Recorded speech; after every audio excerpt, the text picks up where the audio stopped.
There are 24 hours laid before you each day, like a field waiting for the touch of your hands. No more, no less. The rich do not receive more of them. The poor are not given fewer. The powerful cannot purchase an extra hour, and the weak are not excused from the passing of time.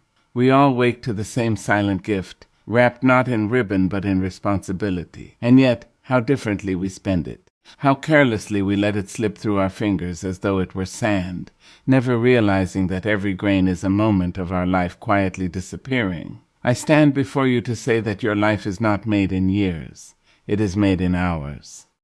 It is shaped in the small, often unnoticed decisions you make between sunrise and sunset, between intention and action, between knowing and doing. The way you use your 24 hours is the way you use your life. And if your life does not yet look like what you dream, then it is not your dreams that must change. It is your hours. You must begin by telling yourself the truth, not the gentle truth that comforts you, but the honest truth that wakes you. How many hours have you given away to distraction, to doubt, to delay? How many mornings have you negotiated with your own purpose, promising to begin tomorrow? How many nights have you laid your head down with the quiet ache of knowing you could have done more, been more, lived more? Time is not cruel, but it is unforgiving. It does not pause when you hesitate. It does not rewind when you regret. It does not stretch itself because you were not ready. It simply moves, steady and certain, carrying your life forward whether you rise to meet it or not. But here is the power you hold. While you cannot control the passing of time, you can command your use of it. You can decide that your hours will no longer be accidental. You can choose to live with intention, to wake with purpose, to move with clarity.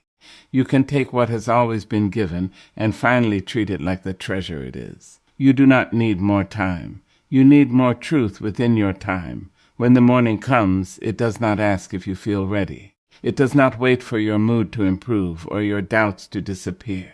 It arrives with quiet authority, offering you a fresh beginning. And what you do in those first hours matters more than you have been led to believe. Because the morning is not just the start of your day. It is the foundation of your discipline. Rise with a decision already made. Do not negotiate with your comfort. Do not argue with your excuses.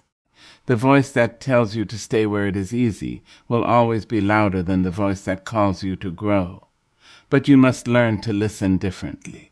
You must learn to act before your doubts have time to speak. Give your first hours to what builds you, not what drains you. Feed your mind before you feed your distractions. Strengthen your body before you surrender to stillness. Speak to your purpose before you listen to the noise of the world. Because once the world enters your mind, it becomes harder to hear your own voice, and your voice matters. It carries the direction of your life. Throughout your day, there will be moments that test your focus, moments that invite you to step away from your path. Distractions will not come dressed as enemies. They will come dressed as harmless breaks, quick scrolls, easy comforts. They will whisper, "Just a minute," but they will take much more. And if you are not careful, they will take your dreams 1 hour at a time. You must guard your attention as fiercely as you would guard your future, because they are the same thing. To use your 24 hours in the right way, you must learn the difference between movement and progress. Being busy is not the same as being effective. Filling your day is not the same as fulfilling your purpose. You can spend hours doing things that feel important but leave you exactly where you started. Ask yourself, not just what am I doing, but why am I doing it? Let your hours be guided by intention, not habit. Let your actions be aligned with your goals, not your comfort. And understand this. Discipline is not punishment. It is permission. It is the permission you give yourself to become who you said you wanted to be. It is the bridge between your potential and your reality. And it is built, not in grand gestures, but in consistent choices made hour after hour, day after day. There will be days when your energy is low, when your motivation is nowhere to be found, when your mind feels heavy and your spirit feels tired. On those days, you must not wait for inspiration. You must rely on commitment, because commitment does not ask how you feel. It reminds you of who you decided to become. You are not defined by your best days. You are shaped by what you do on your hardest ones. As the hours pass, you will face another challenge, the weight of comparison. You will look at others and wonder if you are behind, if you are doing enough, if your efforts are enough to carry you where you want to go. And in those moments, you must remember that your journey is not meant to look like anyone else's. Do not waste your hours measuring your life against someone else's timeline. Do not spend your energy chasing validation instead of building value. Stay in your lane. Stay in your purpose. Stay in your work. Because every hour you invest in yourself is a seed, and seeds do not grow overnight. They require patience. They require care. They require belief. You must trust that what you are building in silence will one day speak loudly. As the day moves toward evening, there's another decision waiting for you. Will you end your day with awareness, or will you let it fade without reflection? The way you close your day is just as important as the way you begin it. Because growth does not come only from action. It comes from understanding. Look back on your hours, not with judgment, but with honesty. Where did you use your time well? Where did you lose it? What moved you forward? What held you back? These questions are not meant to criticize you. They are meant to guide you, because every day is a teacher, but only if you are willing to learn, and then allow yourself to rest. Not the restless kind that comes from escape, but the deep, intentional rest that restores your strength. Your body needs it. Your mind requires it. Your spirit depends on it. Rest is not a reward for exhaustion. It is a necessity for excellence. You cannot pour your best into your hours if you're running on empty. So you see, using your 24 hours in the right way is not about perfection. It is not about controlling every minute or eliminating every mistake. It is about living with awareness. It is about choosing with intention. It is about showing up for your life with courage, consistency, and clarity.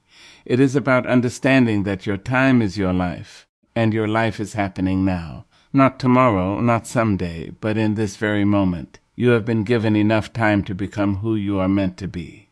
But only if you are willing to use it. Only if you are willing to rise when it is easier to stay down.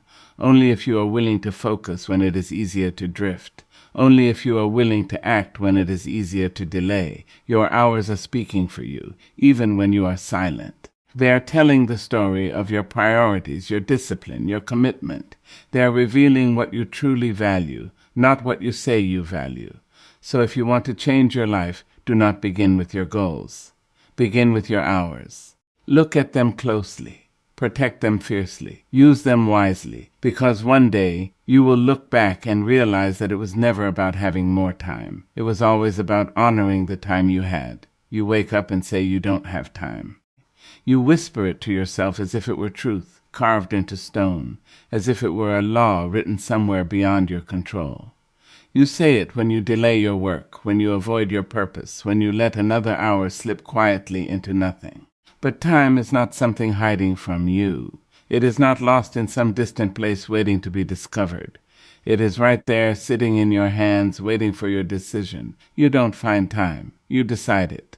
Every single day begins with the same silent offering. 24 hours placed before you without judgment, without condition. It does not ask who you were yesterday. It does not question your past mistakes. It simply arrives, steady and faithful, and waits to see what you will do with it. And yet, so many people spend their lives searching for time as though it were something missing, something hidden, something they must chase. But time is not something you chase. It is something you claim. When you say you don't have time, what you are truly saying is that something else has taken its place. Something else has been chosen. Because every hour is already filled, not always with intention, not always with purpose, but filled nonetheless. The question is not where your time has gone. The question is where you have decided to give it. You decide it in the moments no one sees. In the quiet seconds when you choose between action and delay. In the early morning when your alarm sounds and you stand at the edge of a decision. In the late evening when you know there is still more you could do. But comfort calls your name louder than commitment. Those are the moments where your life is shaped. Not in the grand plans you speak about, not in the dreams you hold in your heart, but in the small repeated decisions that fill your hours. You don't find time, you decide it, There are people who build extraordinary lives not because they were given more hours, but because they treated their hours differently. They understood something that many refuse to accept, that time responds to clarity. It aligns itself with those who are willing to choose what matters and to let go of what does not. Clarity is not loud. It does not shout above the noise of distraction. It speaks quietly, often in the form of discipline. It tells you to rise when it is easier to stay. It tells you to focus when it is easier to wander. It tells you to continue when it is easier to quit. And every time you listen, you are deciding your time. But when you ignore that voice, when you choose comfort over growth, distraction over direction, ease over effort, you are still deciding your time. You are always deciding. Even in avoidance, there is a decision. Even in delay, there is a direction. You must understand that your life is not controlled by the hours you wish you had. It is shaped by the hours you choose to use. Look closely at your day. Not the version you imagine, not the version you promise yourself you will live tomorrow, but the one you are living right now. Where do your hours go? What claims your attention? What holds your focus? What pulls you away from what you say truly matters? Because whatever holds your time holds your life. It is easy to blame circumstances, easy to point to responsibilities, to obligations, to the endless demands of the world around you. And yes, life will ask much from you.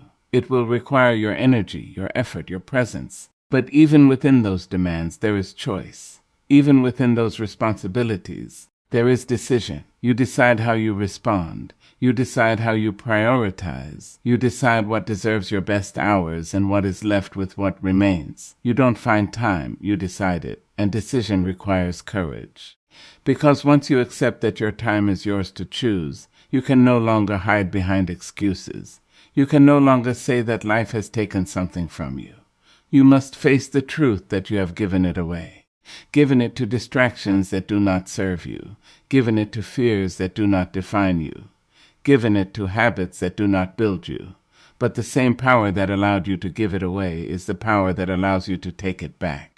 You take it back by choosing differently, by deciding that your hours will no longer be spent without intention, by refusing to let your days pass without purpose, by standing in the middle of your life and declaring that your time matters too much to be wasted. This is not about becoming perfect. It is not about controlling every minute or eliminating every moment of rest. It is about becoming aware. It is about recognizing that every hour carries weight, that every decision leaves a mark. When you begin to see your time this way, something shifts. You stop asking for more hours, and you start using the ones you have. You stop waiting for the perfect moment, and you start creating it. You stop hoping for change, and you start choosing it. You don't find time, you decide it. And decision is not a one-time act. It is a daily practice. It is something you must return to again and again, especially when it becomes difficult, especially when your energy fades, when your motivation disappears, when your mind begins to wander. Because there will be days when it feels easier to fall back into old patterns, days when discipline feels heavy and distraction feels light. Days when the path forward is clear, but the will to walk it feels distant. On those days, you must remember that your future is not built on how you feel. It is built on what you decide. You decide to continue. You decide to focus. You decide to show up, even when it is uncomfortable, even when it is inconvenient, even when it feels like no one is watching. Because the truth is, someone is always watching. Your future is watching. The person you are becoming is watching. And every decision you make is either moving you closer to that person or pulling you further away. Time does not judge you, but it reveals you. It reveals what you truly value, not what you claim to value. It shows where your priorities lie, not where you say they should be. It reflects your discipline, your commitment, your willingness to act. And if you are honest, deeply honest, you will see that your time has always been a mirror, a reflection of your choices, your habits, your focus. You don't find time, you decide it. So decide to protect it, decide to honor it, decide to use it in a way that aligns with the life you say you want. This means saying no when it would be easier to say yes. It means stepping away from what is comfortable to move toward what is necessary. It means letting go of the habits that feel good in the moment but cost you in the long run. It means understanding that every yes you give to something unimportant is a no to something that could change your life. And those small decisions, repeated day after day, become the architecture of your future. There is no magic in time management. There is only truth. The truth that you have enough time for what truly matters, but only if you are willing to make it matter. You must become intentional with your hours. Not rigid, not harsh, but aware. Aware of where your attention goes. Aware of what deserves your energy. Aware of what builds you and what breaks you. Because attention is the doorway through which your time flows. Wherever your attention goes, your hours will follow. If your attention is scattered, your time will be scattered. If your attention is focused, your time will become powerful. And focus is not something you stumble upon. It is something you decide. You decide to turn away from the noise. You decide to silence the distractions. You decide to give your full presence to what matters most. And in doing so, you begin to experience time differently. It no longer feels like something slipping away. It feels like something you are shaping, something you are directing, something you are using with purpose. You don't find time, you decide it.